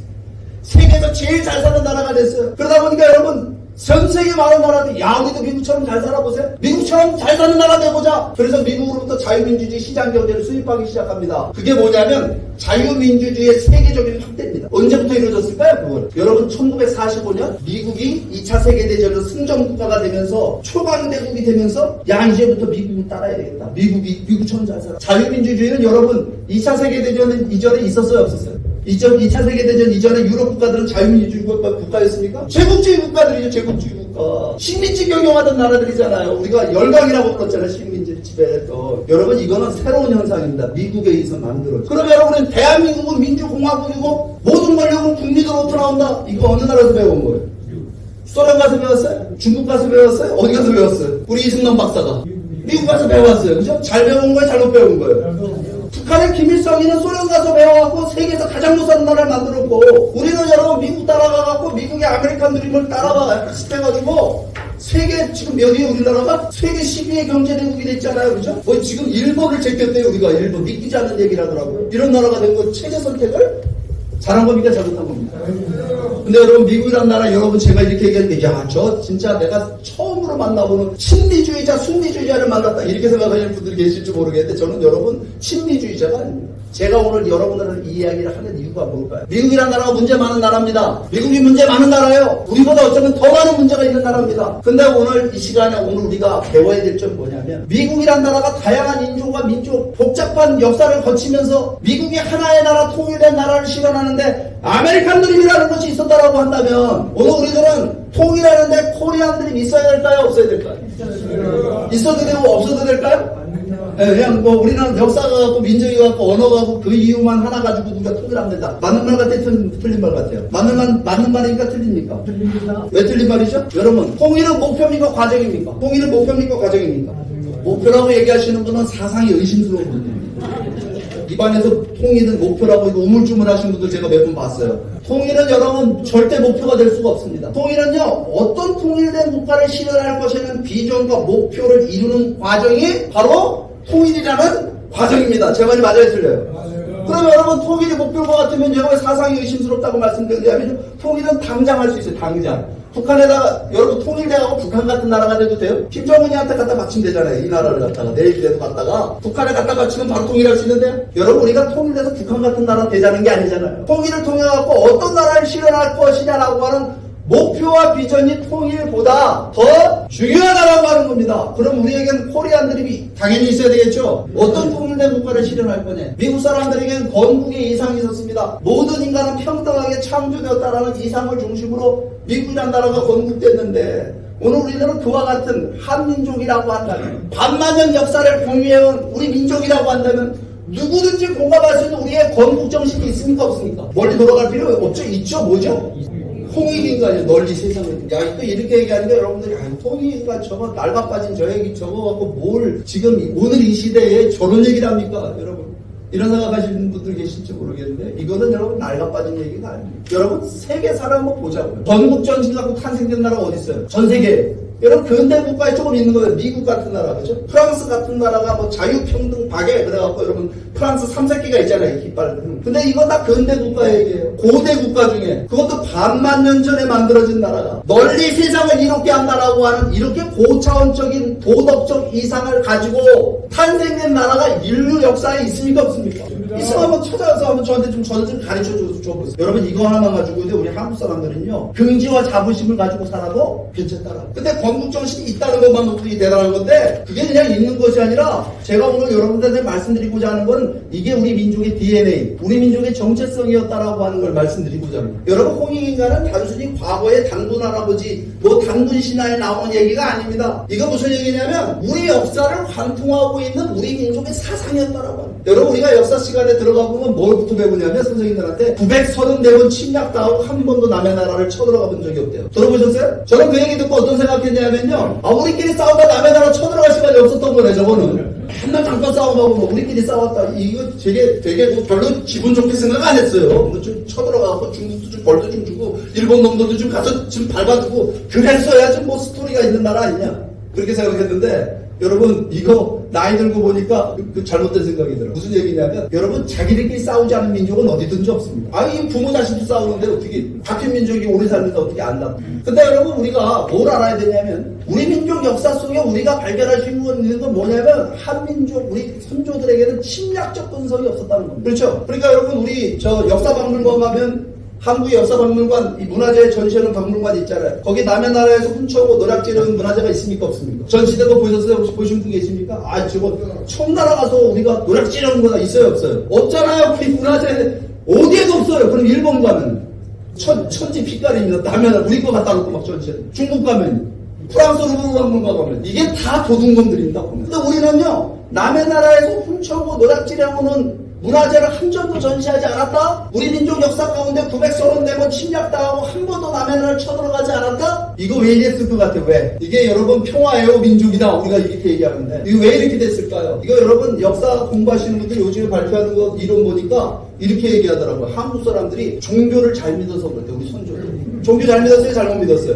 억척스럽게 잘 믿었어요. 유불선 받아들여갖고 세상에 불교를 우리처럼 잘 믿는 민족이 있었습니까? 없었습니까? 불교에서 여러분 석가모니 부처님이 실천하라는 윤리가 뭐예요? 윤리가 뭐예요? 자비제는 자비. 원수 갚으라는 거예요? 아니면 자비심을 갖고 인내하라는 겁니까? 자비심을 갖고 인내하라고 가르쳤잖아요. 그러니까 여러분 불교를 그냥 받아들여서 뭐 나 혼자 부처님 믿고 긍당왕생하겠다 천국 가겠다 이게 아니라 석가모니의 도덕적 이상이 실현된 불교 이상 국가를 만들겠다라고 우리가 노력해왔다라고 하는 겁니다. 언제부터 언제까지? 통일신라에서부터 고려시대까지. 제 말이 맞아요 틀려요?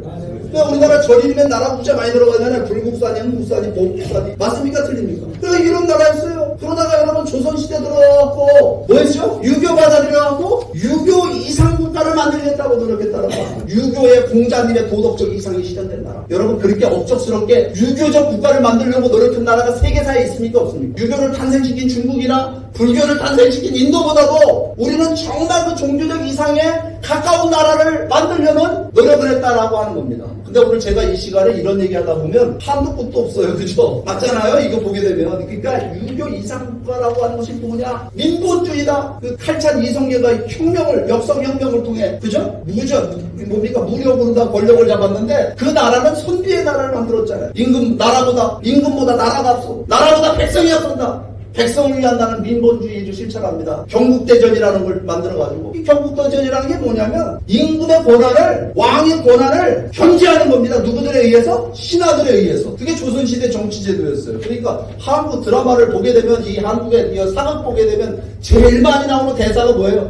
어떤 대사가 기억이 납니까 여러분들? 전하 통촉하여 주시옵소서. 이거 생각나지 않아요? 죽여주시옵소서. 왕한테 목을 내밀고 왕의 뜻에 반대되는 얘기들 하는 겁니다. 왕이 이게 신하들이 반대하면 왕이 지 맘대로 할 수 있어요 없어요? 지 맘대로 못해요. 여러분 이런 정치체제를 우리는 여러분 14세기부터 얼마나 됐다는 얘기죠. 그러다가 이게 물론 나중에 썩어 문드러져갖고 뭐 나라가 망하는 길로 가긴 했지만요. 여러분 그거는 지금 오늘 우리가 현대인의 관점에서 봤을 때는 문제 있죠. 그러니까 그 시대에 여러분 14세기, 15세기에 다른 나라의 정치체제하고 비교해서 우리 거는요. 월등히 앞서 있는 선진적인 문화를 갖고 있는 겁니다. 제 말이 맞습니까? 틀립니까? 맞죠? 네. 여러분 우리 문화를 보자고요. 이 대가족 문화, 한국 문화는 여러분 가족 문화를 빼놓고 설명이 안 돼요. 대가족 문화 맞죠? 여러분들 다 고향이 어딥니까? 다들 여기 보니까 다 나이가 40대 이하신 분들 나오셔갖고 옛날 얘기하면 싫어하실 것 같은데 여러분 고향 얘기하면 뭐예요? 고향은 다 집성촌 아니었어요? 여러분 집성촌은 자연불학이 아닙니다. 자연적으로 만들어진 불학이 아닙니다. 그건 조선시대 들어서갖고 공자님의 도덕적 이상이 대동세계를 실현하는 것이 공자님의 이상이다. 대동세계가 뭐냐면 모두가 가족처럼 사는 세계. 그래서 여러분 이거 사회개혁에 의해서 만들어진 거예요. 그게 만들어진 거예요. 이게 제도의. 그래갖고 여러분 우리는 보게 되면 모든 삶의 내용이 뭐냐? 가족 중심만 겁니다. 그러니까 여러분 밖에서 우리가 사람들 만나도 조금 있으면 가족관계 호칭을 씁니다. 맞죠? 나이 좀 많으면 형님, 나이 좀 어리면 동생, 그죠? 동갑이면 뭐냐? 형제야, 친구, 그죠? 그렇죠? 그 다음에 나이 아주 많으면 아저씨, 아주머니, 그 더 많으면 할아버지, 할머니, 그렇게 하잖아요. 그죠? 식당에서 여러분 식당 아줌마를 이모로 호칭하는 사람들은 우리밖에 없어요. 그러니까 이게 무슨 얘기냐면 가족제도 속에서 오늘 우리들은 사는 겁니다. 근데 이 한민의 대가족 문화의 가장 중요한 윤리적 덕목은 뭐였을까요? 윤리의 근본이 뭡니까 우리는? 자식이 부모를 섬기는 효입니다.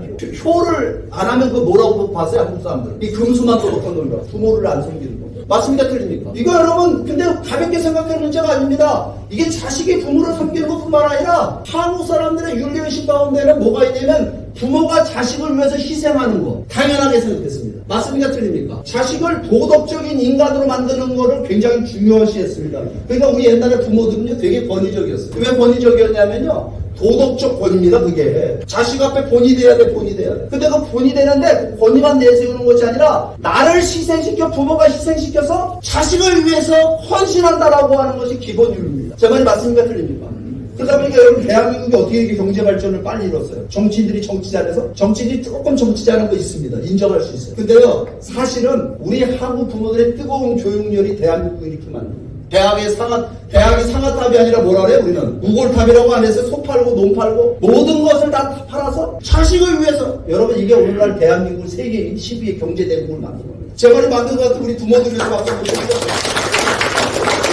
근데 이 대가족보다 왜 중요하지 않습니까? 여러분 홍익인간이라고 하는 거 널리 세상을 이롭게 한다라고 하는 이타적인 삶을 사는 걸 의미하잖아요. 또 어디서 배워요? 어디서 실천합니까? 어디서 배웁니까 여러분? 저는 어렸을 때 할아버지 할머니는 그냥 할아버지 할머니로 태어난 줄 알았어요. 어떻게 태어났습니까? 할아버지 할머니들 그런 생각 안 했으니까 저는 어렸을 때 할아버지 꼬부랑 할머니는 그냥 꼬부랑 할머니로 태어난 줄 알았습니다. 근데 다 애기로 태어났죠. 신생아한테 때 부모 사랑을 받다가 그 다음에 형제자매 사랑하다가 또 부부의 사랑하다가 그 다음에 부모가 돼서 자식에게 자식일 때 조건 없는 받기만 하는 사랑을 받았던 자신이 부모가 돼서 그 자식에게 무조건적인 사랑을 하잖아요. 그죠? 그 다음에 조부모가 되면 할아버지 할머니가 되면 그건 또 차원이 다른 사랑을 하죠. 맞습니까? 틀립니까? 손주들에 대한 사랑 어떻습니까? 이 자리에 계신 분들이 손주 본 사람은 아무도 없는 젊은 분들만 와 계신 것 같은데 제 얘기가 이해가십니까? 제 얘기 이해가세요? 여러분들 사진이 있잖아요. 손주 보면 사진이, 내 사진이 핸드폰 위에 올라옵니까? 손주 사진이 맨 위에 올라옵니까? 바탕화면에 뭘 깔아놓습니까? 늙은 내 얼굴 아니라 손주 사진! 손주는, 누가 그런 얘기를 하시더라고요. 손주는요, 존재 자체로 위대하대요. 그런 말 들어보셨어요? 존재 자체로 위대하지 않아요? 서울대학을 나와야 돼요? 손주가? 존재 자체로 위대하잖아요. 근데 고개를 안 끄덕거리시는 분들은 보니까 며느리들이 손주를 안 놔주는 것 같네, 보니까. 손주 안 놔줘요? 가서 엉덩이를 먼저 타십시오. 손주 놔달라고. 여러분, 이게 인간이 사는 인생사인데 그 인생사가 뭐냐면 우리가 보게 되면 위하여 사는 소위 홍익인간이라고 하는 이상이 어디에 뿌리를 내리고 있느냐 하면 바로 이 가정에 뿌리를 내리고 있었다라고 하는 겁니다. 그렇기 때문에 한국의 대가족 문화라고 하는 건요, 이건 매우 차원 높은 우리의 정신문화라는 사실을 알아야 됩니다. 그러다 보니까 여러분 한국 사람들이요, 표현이 정성이 이렇게 기본 본바탕에 깔려있는 거예요.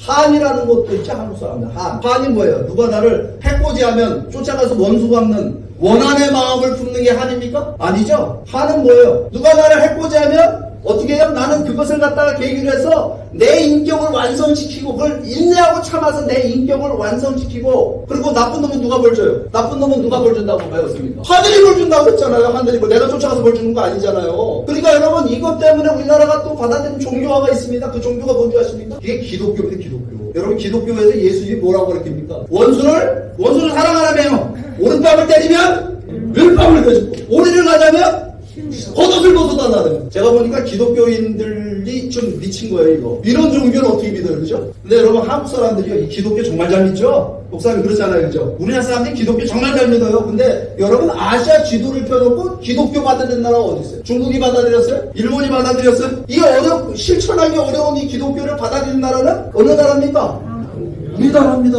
근데 왜 이렇게 우리가 종교들이 들어와서 우리나라에서 꽃을 피우느냐? 한국인에만 흐르고 있는 특이한 심성이 있는데, 특이한 영적 이상이 있는데 그 영적인 이상이 뭐냐? 홍익인간이라고 하는 영적인 이상이다.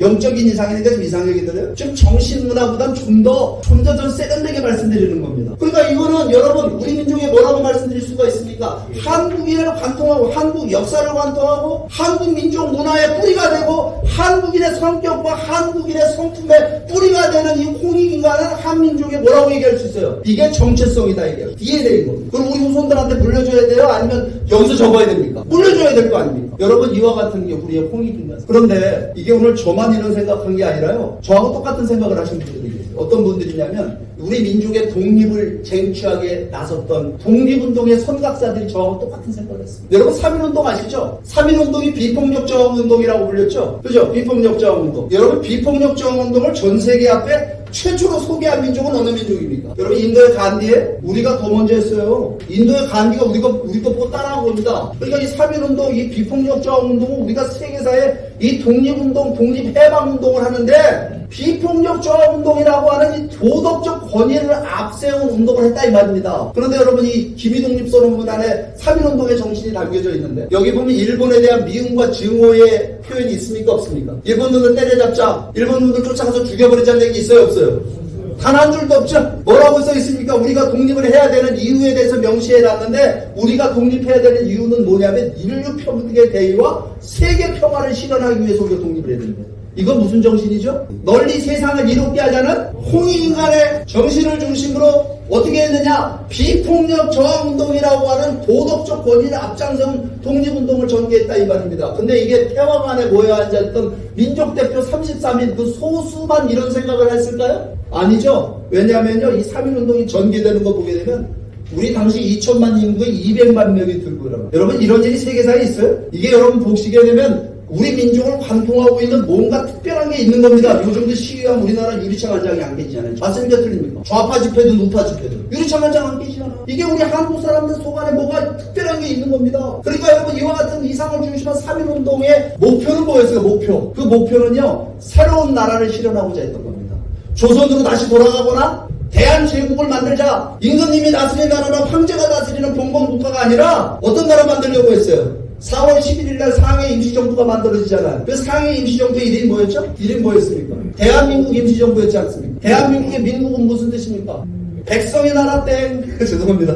백성의 나라가 아니라요. 대한민국의 민국은 민주공화국이라는 뜻입니다. 민주공화국. 그러니까 그때부터 우리나라의 영문 이름은 The Republic of Korea입니다. ROK 그러잖아요. 민주공화국. 그 얘기 무슨 얘기냐면 서구식 민주공화국을 의미하는 겁니다. 근대 민주공화국. 그러니까 이때 뭘 얘기하고 있는 거냐면 우리 반만년 역사 이래 우리가 이제까지 민주공화국이라는 제도의 정치적인 제도로 가지고 국가는 존재했습니까? 존재하지 않았습니까? 존재하지 않았잖아요. 공무국가였지. 왕조국가였단 말이에요. 그런데 뭐냐면 근대식 민주공화국을 실현하겠다라고 하는 새로운 국가에 대한 꿈을 가지고 여러분 이 대한민국 임시정부가 만들어진 겁니다. 근데 여기서 더 놀라운 점이 하나 더 발견돼요. 형식은 근대식 민주공화국인데 그 안에 정치 이념은 뭐냐 이거예요. 도대체 정신적 이상이 뭐야, 건국정신이 뭐냐, 그거를 여러분 미국의 그 당시에 그 독립운동가들이 모여 앉아갖고 토론을 벌이는데 싸움이 붙었답니다. 경론이 붙었다. 천부인권을 집어넣자라고 주장을 하던 사람들이 있었는데 천부인권. 그 천부인권이 들어가야 아까 그 천부인권은 뭐예요? 미국의 건국의 이상이잖아요. 자유민주주의를 얘기하려면 인간의 자유와 인권의 원천이 하나입니다. 천부인권을 얘기해야 되는데 그거를 주장했는데 그게 부결됐답니다. 경론 끝에 뭘로 결론 난 줄 아십니까? 홍익인간이라는 말 안에 천부인권이 포함되어 있기 때문에 홍익인간으로 충분하다 결론이 났답니다. 무슨 얘기냐면요, 홍익인간은 우리 그 민주주의의 소위 고결한 이상이라고 얘기하는 천부인권 사상과 맥락이 같다, 오히려 앞서 있다 라고 우리의 건국의 아버지들이 그렇게 생각했다라고 하는 겁니다. 이건 뭐냐면 바로 이것이 코리안들입니다. 제 말이 맞아요 틀려요? 박수 한번 칩시다. 이거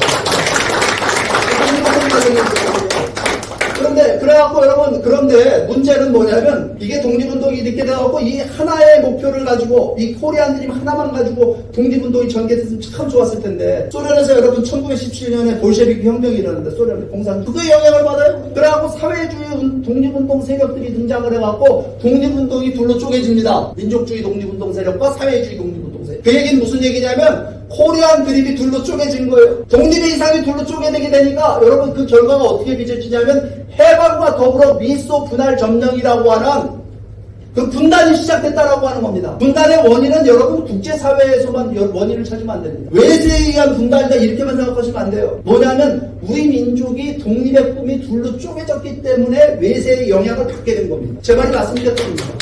맞죠? 그럼 여러분 지금 제가 이게 우리의 분단의 원인이다. 그러면 우리가 통일을 해야 되지, 결론으로 가야 되는데. 여러분 통일하려면 우리가 뭐가 필요할까요 지금? 지금 우리가 통일의 때가 왔다고 말씀드렸잖아요. 우리 뭐부터 하나 만들어야 될 것 같아요. 통일을 통해서 어떤 나라를 실현할 것이냐라고 하는 코리안 드림을 규정하는 일부터 우리가 해야 됩니다. 그러면 여러분 코리안 드림을 어떻게 규정할 수 있을까요? 그건 여러분과 전에서 되는 게 아니라 반만년 역사를 관통하고 있는 한민족의 이상이 뭐고 우리의 정체성이 뭐냐라는 질문에서부터 우리는 코리안 드림을 찾아가야 됩니다. 맞습니까? 틀립니까? 이게 독립운동가들이 실현하고자 했던 그 꿈, 통찬도수구나. 그게 여러분 뭐예요? 홍익인간의 이상이 실현된 나라인데 그냥 우리 민족주의만을 얘기한 것이 아니라 그분들 뭘 얘기했어요? 동서양 문명의 장점을 결합한 그런 나라를 만들겠다라고 여러분 독립운동가들이 그 꿈을 선언했잖아요. 독립선언문에 보게 되면. 그러니까 이건 우리의 코리안 드림이 돼야 되겠죠? 동서양 문명을 결합한 새로운 문명 국가가 돼서 이 통일이라고 하는 것이 우리 민족에게만 도움을 주고 이익을 가져다 주는 것이 아니라 세계 평화와 번영에 이익을 가져다 줄 수 있는 널리 세상을 이롭게 한다라고 하는 홍익인간의 이상이 실현되는 것이 오늘 우리들의 통일을 위한 코리안 드림이 돼야 된다라고 생각하는데 여러분들 어떻게 생각하십니까? 맞잖아요.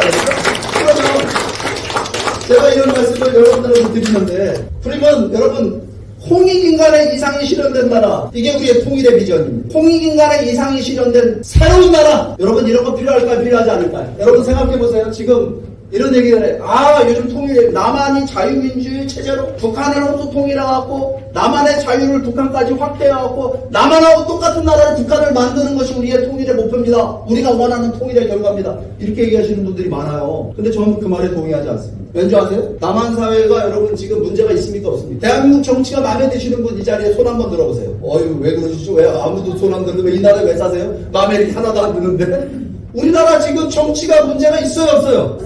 대한민국 정치가 얼마나 웃기는 줄 아시면 이게 지금 남한 사회를 완전히 반쪽으로 분열시키고 있어요. 여러분 우리는 선거를 하면 할수록 이 사회는 점점 더 분열될 겁니다. 이게 민주주의가 아니에요. 제가 보면요. 대한민국 민주주의는요. 다수의 폭정? 여러분 민주주의를 만든 이 미국의 건국의 아버지들이 제일 걱정한 게 뭔지 아십니까? 민주주의를 만들었을 때 민주주의가 망하는 이유가 뭐냐면 다수결의 원칙에 의해서 돌아가는 거잖아요. 다수에 의한 폭정에 의해서 독재 정치가 시작될 거라고 보는 겁니다. 근데 여러분 우리가 그런 모습 보고 있지 않아요? 지금 보면. 그러니까 여러분 지금 나눠져갖고 뭐 전부 카르텔로다가 만들어져갖고 그냥 난리잖아요 지금. 이게 편먹고 패당이 되었고 그죠? 그럼 여러분 우리나라 경제는 마음에 드십니까? 지금 우리나라 경제가 앞으로 미래가 있을 것 같습니까? 여러분들은 없을 것 같습니까? 정치가 이 모양 이 꼴인데 우리나라 경제가 잘 된다는 거는요 여러분 그거는 기적을 말하는 행위입니다. 여러분 보세요. 우리나라 지금요. 최근에 독일 사람들이 만든 유튜브 영상이 아주 찾아보세요. 사우스 코리아 이소오버라는 영상이 있습니다. 대한민국은 끝났다라는 영상이에요. 제목이. 독일 사람들이 만들었는데 일주일 만에 1000만 명 이상 봤어요.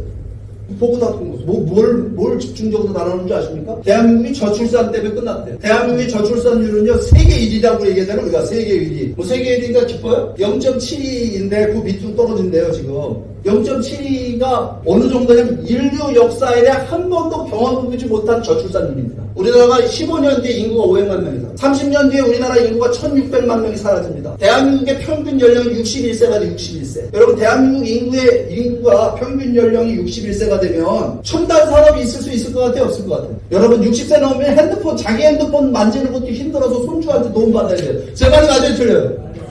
근데 무슨 첨단 산업이 60세 넘어 무슨 첨단 산업이 돼요? 고령화 사회에서. 대한민국이 끝났다는 거예요. 근데 그 영상에서 제일 여러분 충격적인 부분이 뭔지 아십니까? 야, 대한민국의 저출산율 우리가 다 알고 있는 얘기예요. 그죠? 우리 다 알고 있잖아요. 여기서 저출산 문제가 심각하다는 거 모르는 분 누가 있어요? 근데 그 영상에서 지목하고 있는 건 뭐냐면요. 한국이 저출산을 탈출할 수 있는 길이 없다는 겁니다. 영어로 there is no way back 이렇게 돼. 이거 지금 돌이킬 수 있는 길이 없대요.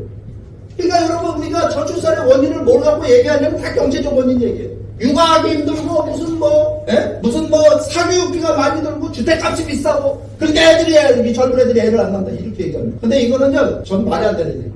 여러분 이 이유는 뭔지 아십니까? 근본적으로 가치관의 붕괴입니다. 대한민국 가정은 지금 나무고 여러분 여자들 중에 절반만 애를 낳아요. 그 절반 중에서도 그 절반은 애 한 명씩밖에 안 낳습니다. 그 나라가 어떻게 될 것 같아요? 2대, 3대, 4대가 지나면 인구가 여러분 완전히 줄어들고 작년에 태어나는 애가 몇 명인지 아시죠? 신생아가 23만 명이에요. 23만 명. 그럼 여러분 20년 뒤에 군대 가는 애가 몇 명 되는 겁니까? 그 중에 절반은 여자잖아요. 10만 명밖에 안 되는 거예요. 못 가는 애들도 있는 거 아닙니까? 군대. 평발이라 못 가고 뭐 때문에 못 가고. 액주 망하잖아요. 그 10만 명이 어떻게 할 거예요 지금 이거 다. 여러분 우리나라가 지금 이렇게 가고 있는 그 근본적 이유는 뭐냐면 가정의 가치가 붕괴되고 있는 겁니다. 근데 결혼과 육아 이걸 갖다가 조롱하고 멸시하는 사회가 되어버렸습니다. 왜 멸시하느냐면요. 물질주의에 다 빠져있기 때문에 물질주의 향락주의에 빠져서 차라리 애 하나 더 낳는지 자동차 업그레이드하는 게 좋지. 맞지 않습니까? 해외여행 몇 번 갈 수 있는데 애기 안 낳으면. 여러분 그렇게 살고 있는 거 다들. 평균 여러분 결혼 연령이 지금 젊은 애들 남자가 34살, 여자가 32살입니다. 이게 지금 어떻게 되고 있는 겁니까? 여러분들 지금 집안에 수업생 있는 자식들 많이 있을 것 같아, 내가 볼 때. 결혼 안 하고, 장가 안 하고, 시집 안 가고. 제 말이 맞아요, 틀려요? 여러분, 이게 우리 한국 사회가 뭘 무너지고 있는 거냐? 한민족의 정체성. 제가 아까 얘기했던 대가족 문화, 뭐 휴문이, 정석이니, 이거 다 걔한테 줘버린 겁니다. 걔한테 준 게 맞지 뭐. 전부 걔만 키우고 있더만. 걔한테 준 거 아니에요, 지금. 걔한테 효도받는 나라가 된 거 아닙니까, 지금. 그러니까 이게 뭐냐면 한민족의 정체성이 상실되고 있다라고 하는 건 한민족의 근본 윤리 도덕적 가치가 상실되고 있는 걸 의미하는 거예요. 그러면 통일은 뭐 하려고 합니까? 애도 안 낳는데? 통일하고 북한도 저출산 만들자고? 대한민국 같은 나라 만들고 싶어요? 이렇게 분열되어 있고 여러분 이념과 지역으로 갈등하는 이런 정치를 이념과 지역이 합쳐진 정치가 뭔지 아십니까? 그게 종족주의 정치입니다. 전라도 사람들은 90%이 거기다 무조건 짓잖아요. 영남 사람들은 또 거기다 다 짓잖아요. 여러분 이게 뭐냐면요. 이게 종족주의. 아프리카가 있는 아프리카. 대한민국은 여러분 이대로 가면 망해요. 통일 전에 망할 겁니다. 제 말이 맞는 것 같아요? 틀린 것 같아요? 여러분 경각심을 가져야 됩니다. 그러니까 통일이라고 하는 건 결코 남한 사회같이 북한을 만드는 게 아닙니다. 통일은 뭐가 되어야 되냐면요, 새로운 나라를 만드는 그런 뉴네이션 빌딩에 새로운 국가 건설의 기회가 되어야 된다고 하는 겁니다. 그러면 새로운 나라를 만들려면 뭐가 있어야 될까요? 그 나라가 함께 추구하는 공통의 비전이 있어야 된다고 하는 겁니다. 철학과 이념이 있어야 된다고 하는 겁니다. 미국 사람들은 모든 인간은 평등하게 창조됐다는 이상을 지난 250년 동안 정치, 경제, 의료, 교육, 복지 모든 분야에 적용해갖고 오늘의 미국을 만든 겁니다. 그 이상이 없었다라고 한다면 오늘의 미국은 있을 수 있을까요? 없을까요? 없죠. 그런데 여러분 오늘 우리들한테 뭐가 있어요? 홍익인간이라고 하는 널리 세상을 이롭게 한다라고 하는 건국의 이상이 있다 이 말입니다. 그 건국의 이상을 정치, 경제, 의료, 교육, 복지 모든 분야에 적용하게 되면 우리는 어떤 나라 만들 수 있어요? 새로운 나라 만들 수 있잖아요. 근데 그거는 필요한 얘기일까요? 필요하지 않은 얘기일까요? 대한민국이 살기 위해서는 정말 필요한 얘기입니다. 근데 여러분 만약에 우리가 그와 같은 이상을 중심으로 새로운 나라를 만들면 여러분 우리 어떤 나라 될 것 같습니까? 우리는요 새로운 문명국가가 될 것 같지 않습니까? 미국이 마치 모든 인간은 평등하게 창조됐다는 이상을 중심으로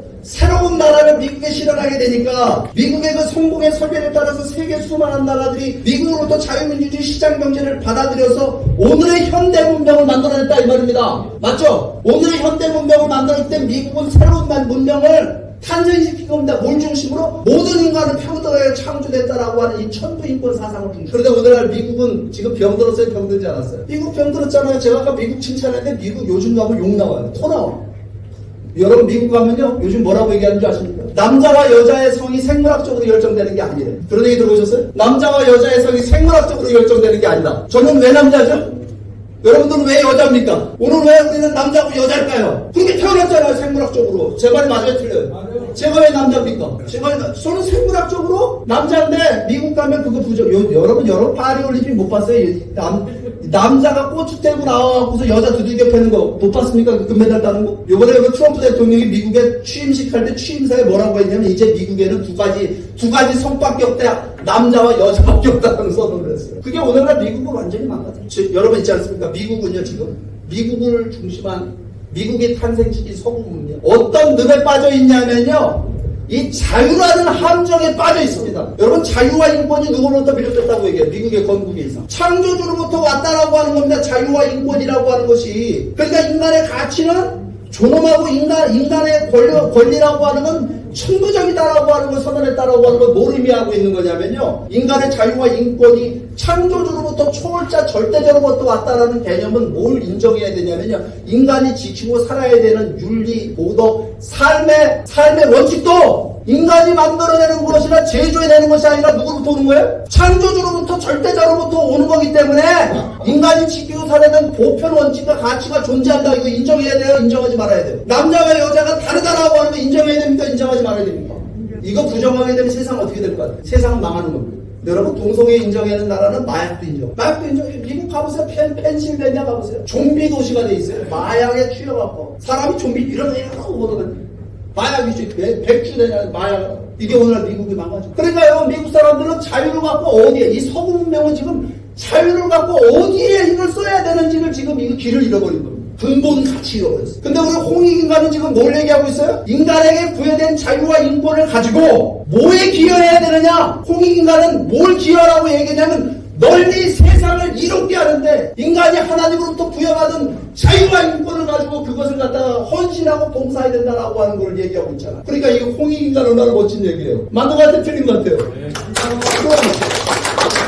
그러니까 우리 민족에게는 어떤 사명이 있느냐? 이걸 다른 얘기는 섭리적인 사명이 있는 겁니다. 뭔가 남다른 우리가 세계사에 어떤 역할을 해야 되냐면 새로운 문명 세계를 열어야 되는 사명이 우리 민족에 있다라고 하는 겁니다.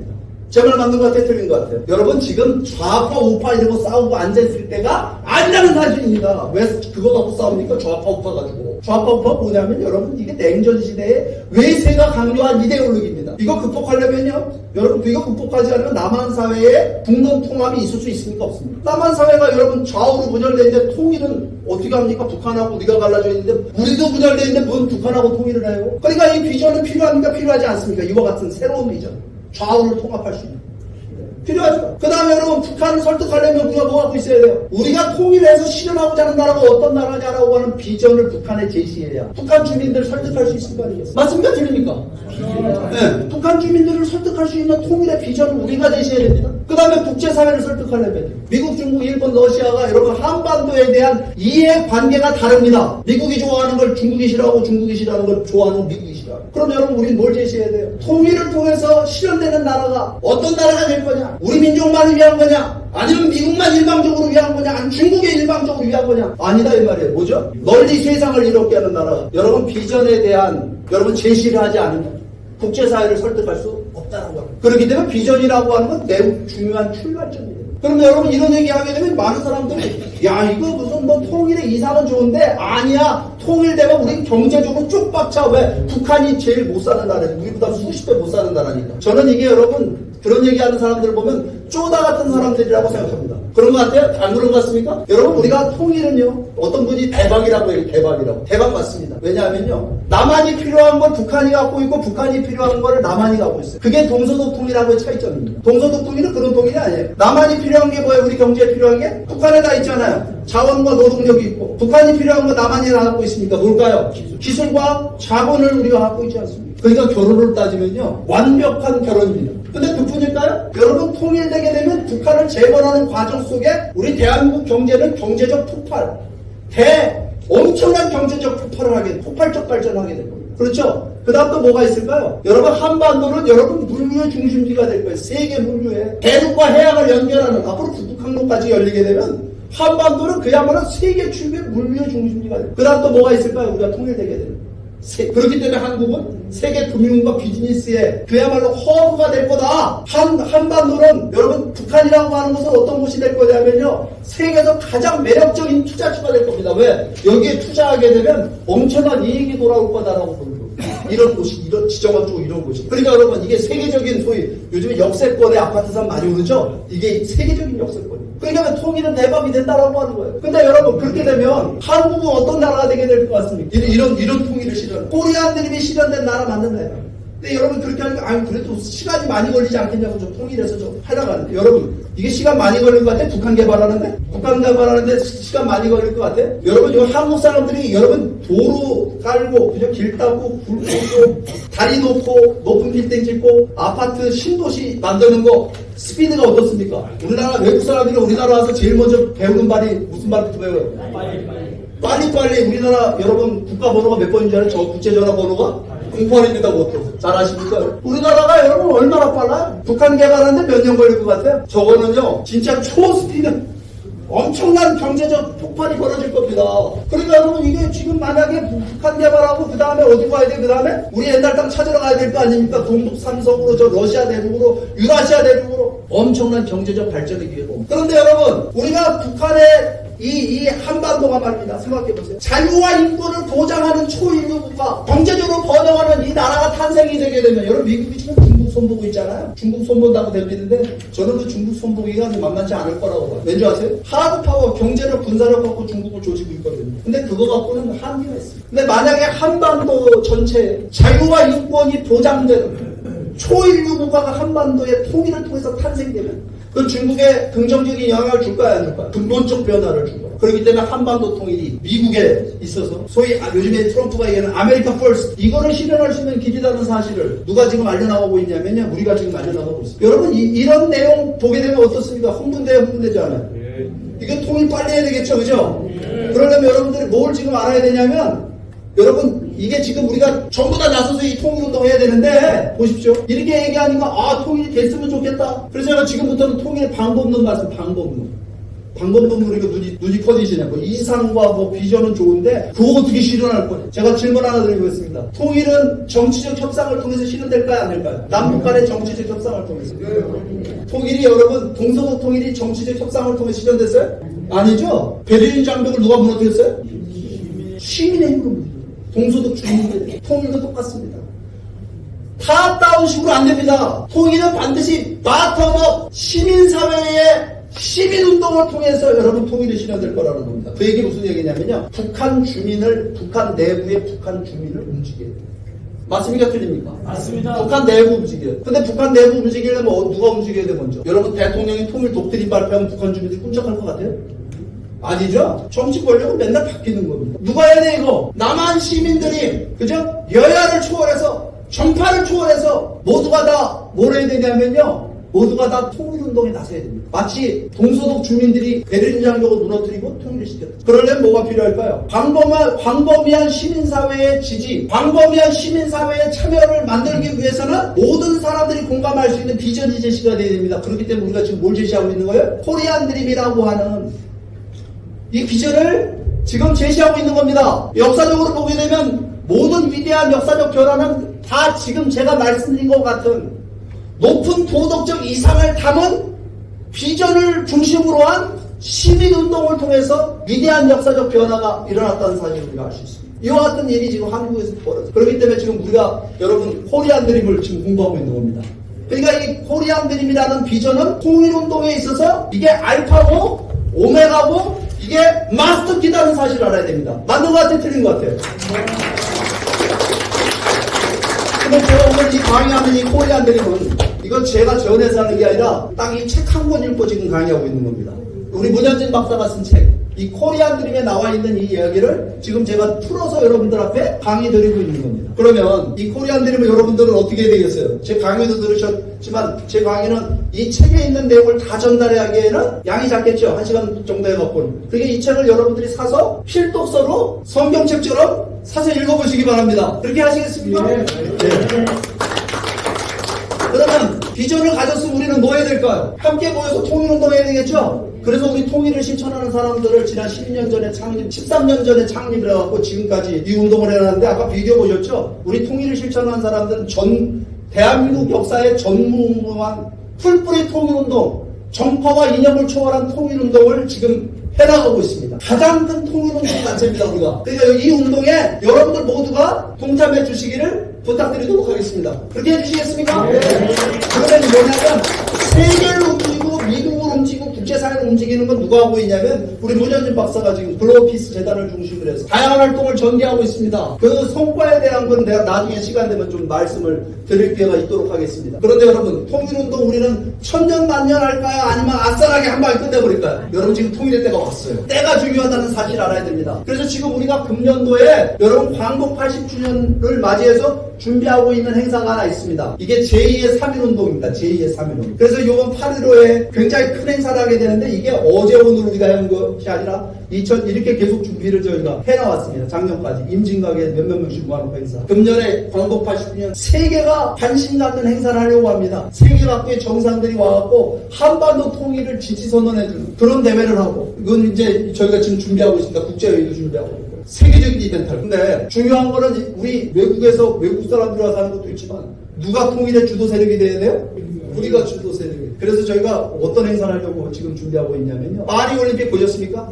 이 세느강에서 이 사람들이 개막식 했어요. 근데 세느강에서 개막식을 했는데 동성애 축제를 했습니다. 저 가운데 있는 사람이 예수인데 동성애자입니다. 이런 짓을 했어요. 그래서 제가 이거 보다가 무슨 생각이 떠올랐냐면 야 파리 세느강에서 저런 짓을 한단 말이에요. 생각해보니까 우리도 강이 있잖아요. 우리 무슨 강이 있어요? 한강이 있잖아요. 한강이 세느강보다 훨씬 아름답고 큰 강입니다. 그죠? 근데 한강하면 여러분 떠올리는 게 뭐예요? 한강이 기적도잖아요. 우리가 광복 80주년 우리의 역사 지난 세기로 돌아보게 되면 기적이라고 얘기할 수밖에 없습니다. 전 세계가 다 기적이랍니다. 이걸 한강의 기적이다 이렇게 얘기해요. 그렇죠? 그러니까 이 한강의 기적을 기념하면서 우리 갈라져 있는 우리 민족을 다시 국민 대통합으라고 통일의 비전을 제시하는 이 행사를 한강에서 해야 되겠다 이런 생각을 했습니다. 잘 생각했습니까? 근데 한강이 보니까 이게 남한강과 북한강이 합쳐져서 한강이잖아요. 그죠? 남한강은 강원도 황제에서 출발해서 충주 여주를 거쳐서 양평 두문거리에서 북한강을 만나는데 그 북한강은 강원도 어디입니까? 금강산에서 출발해서 북한에서. 그러니까 여러분 이 남한강 북한강이 합쳐졌다는 게 한강이다라고 하는 건 한강은 남북통일 상징하고 있잖아요. 그 다음에 모든 강은 지천을 하나로 묶어갖고 모든 강의 목표점은 어디입니까? 바다라는 목적지를 향해 통일이라는 목적지를 향해서 하는 겁니다. 그 의미도 너무너무 좋은 겁니다. 그 다음에 한강물은 누구나 다 먹잖아요. 널리 세상을 이롭게 하는 강이잖아요 이게. 그 다음에 여러분 보십시오. 인류 문명사를 보게 되면 파천에서 모든 문명이 출발됐다고 얘기합니다. 4대 문명 얘기한대. 황하강 문명이니 인더스 문명. 맞죠? 그러면 여러분 이제 우리가 코리안 드림을 중심한 새로운 문명 국가를 탄생시켜야 된다면 그 강은 어떤 강이 돼야 될까요? 말되네요. 말되잖아요. 말되잖아요. 우리가 한강에서 우리가 광복 80주년 기념행사를 하려고 하는데 여러분 어떻게 동참하시겠습니까? 네. 안 하고. 그런데 제가 여러분한테 부탁드리게 여기에 여러분 벽돌 한 장 날리는 노력을 해야 된다고 생각하지 않으세요? 그냥 나는 구경꾼으로 참여할래요? 아니면 주인 돼서 참여할래요? 이거 되게 중요한 부분입니다. 구경꾼 될래요? 주인 될래요? 주인은 뭐 해야 되는 거예요? 주인은 뭐 해야 됩니까? 여러분 이거 하는데 여러분들의 힘을 작은 힘이라도 보태는 노력을 해야지 여러분들이 애국자 아닙니까? 이 시대에. 그래서 제가 오늘 여러분들한테 기회를 하나 드리려고 합니다. 뭐냐면 한강의 기적 뭐 할 거냐면 여기서 드론 쇼도 하고 불꽃 축제도 하고 뭐 콘서트도 하고 대형 축제를 벌일 건데 서울시 밤하늘에 한강에 드론을 띄워가지고 수천 대의 드론을 띄워가지고 여기에 여러분 우리의 통일의 염원을 하늘에다 새길 겁니다. 멋있을 것 같지 않아요? 감동적이지 않은 감동적일 것 같지 않아요? 그러니까 여러분 이거 하는데 돈 들까요 안 들까요? 그 돈 드니까 이거 여러분 이거 혼자 내기엔 돈이 좀 많이 들어가. 그러니까 어떻게 해야 되냐면요 이 십시일반을 해야 돼. 십시일반. 여러분 드론은 여러분들이 띄우세요. 내 드론이 거기 올라가는데 드론 한 대 띄우는데 얼마냐면 10만원 들어갑니다. 어떻게 한 대씩 띄워보시겠습니까? 예. 우리의 통일의 염원을 담아서 4월 초파일날 절에 가서 연등만 달지 말고 통일의 드론을 한번 띄워보자 이겁니다. 그래서 저희가 이 모금 캠페인도 하고 있는데 여러분 끝나고 나서 이 17반 모금 캠페인에 모두 동참해 주시길 부탁드리도록 하겠습니다. 해주실 겁니까? 예, 그러면 첫 번째 강의를 모두 마치도록 하겠습니다. 경청해 주셔서 감사합니다. 네, 감사합니다. 언제나 들어도 가슴 뛰는 강의죠. 예, 어떻게 잘 들으셨나요? 네. 어디 가서 들어볼 수 없는 강의입니다. 한 사람의 꿈은 꿈에 불과하지만 여럿이 함께 꿀 때는 현실이 된다고 했습니다. 통일의 비전은 무엇이라고 했습니까? 비전이 아예 1시간 내내 들으셨는데 코리안 드림이라고. 그래서